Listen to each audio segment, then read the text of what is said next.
Dans ce sens de rotation, on va le passer ici par ce premier guide de fil. Alors, il est tout petit, vous pouvez éventuellement utiliser un passe-fil pour pouvoir le passer ici.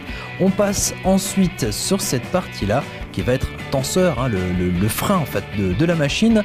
Et la partie à ne pas oublier, regardez, il faut encore passer sur un autre guide de fil qui se trouve ici juste sous ce bras oscillant et près de l'aiguille. On passe par ici et enfin on passe par le chat de l'aiguille. Et voilà, là aussi, si vous n'avez pas une bonne vue ou si vous n'avez pas une grande patience, utilisez le passe-fil qui est fourni avec cette machine à coudre.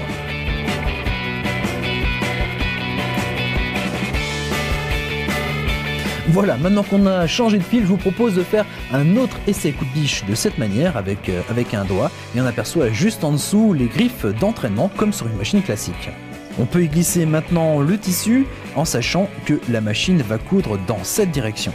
Allez, c'est parti, on peut coudre. Je vais essayer de coudre le plus droit possible en espérant de respecter une valeur pied en dirigeant le tissu.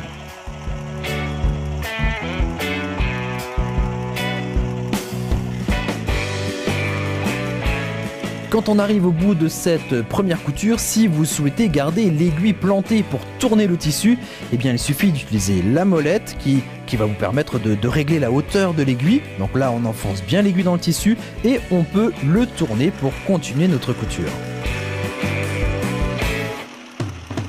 Voilà pour cette première étape de couture. Alors vu que c'est un point un peu particulier,